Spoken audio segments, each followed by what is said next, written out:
A carteira, Machado de Assis. De repente, Honório olhou para o chão e viu uma carteira. Abaixar-se, apanhá-la e guardá-la foi obra de alguns instantes. Ninguém o viu, salvo um homem que estava à porta de uma loja e que, sem o conhecer, lhe disse rindo: "Olhe, se não dá por ela, perdia de uma vez."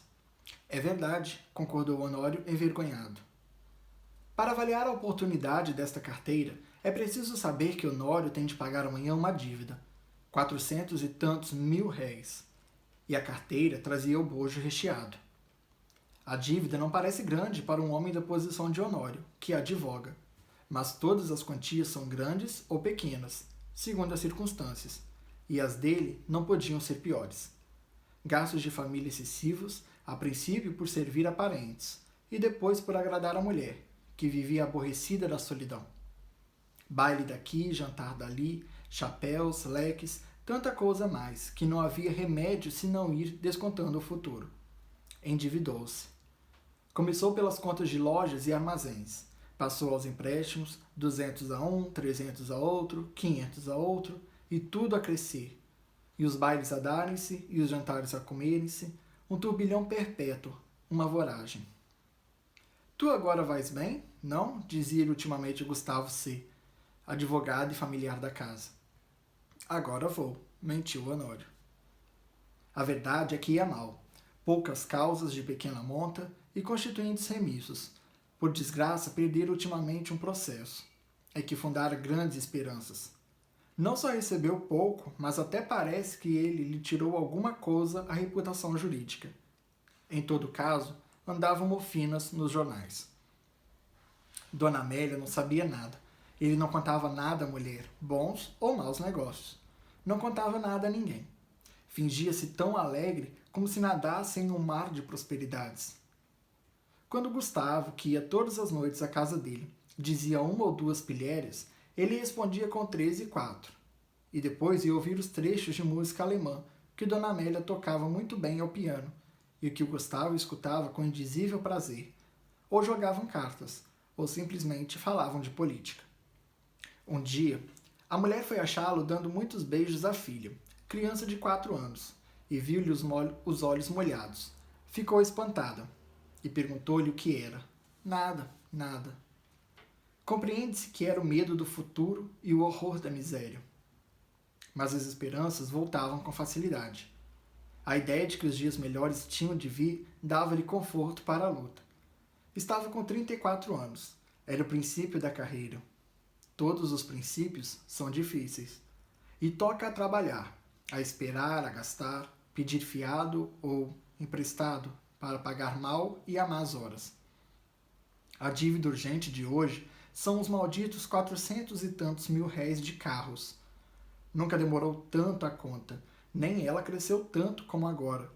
E, a rigor, o credor não lhe punha a faca aos peitos, mas disse-lhe hoje uma palavra azeda, com um gesto mau.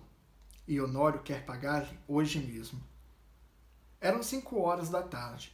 Tinha se lembrado de ir a um agiota, mas voltou sem ousar pedir nada. Ao enfiar pela rua da Assembleia, é que viu a carteira no chão. Apanhou-a, meteu no bolso e foi andando. Durante os primeiros minutos, Honório não pensou nada. Foi andando, andando, andando, até o Largo da Carioca. No largo, parou alguns instantes. Enfiou depois pela Rua da Carioca, mas voltou logo e entrou na Rua Uruguaiana. Sem saber como, achou-se daí a pouco no Largo de São Francisco de Paula, e ainda sem saber como, entrou em um café. Pediu alguma coisa e encostou-se à parede, olhando para fora. Tinha medo de abrir a carteira. Podia não achar nada, apenas papéis e sem valor para ele. Ao mesmo tempo, e esta era a causa principal das reflexões, a consciência perguntava-lhe se podia utilizar-se do dinheiro que achasse. Não lhe perguntava com ar de quem não sabe, mas antes com uma expressão irônica e de censura. Podia lançar mão do dinheiro e ir pagar com ele a dívida? Eis o ponto. A consciência acabou por lhe dizer que não podia, que devia levar a carteira à polícia ou anunciá-la. Mas tão depressa acabava de lhe dizer isto, vinham os apuros da ocasião, e puxavam por ele, e convidavam-no a ir apagar a cocheira. Chegavam mesmo a dizer-lhe que, se fosse ele que a tivesse perdido, ninguém iria entregar-lhe, insinuação que lhe deu ânimo. Tudo isso antes de abrir a carteira. Tirou-a do bolso, finalmente, mas com medo, quase às escondidas. Abriu-a e ficou trêmulo. Tinha dinheiro, muito dinheiro. Não contou, mas viu 2 notas de 200 mil réis, algumas de 50 e 20. Calculou uns 700 mil réis ou mais, quando menos 600. Era a dívida paga. Eram menos algumas despesas urgentes. Honório teve tentações de fechar os olhos, correr a cocheira, pagar e, depois de paga a dívida, adeus.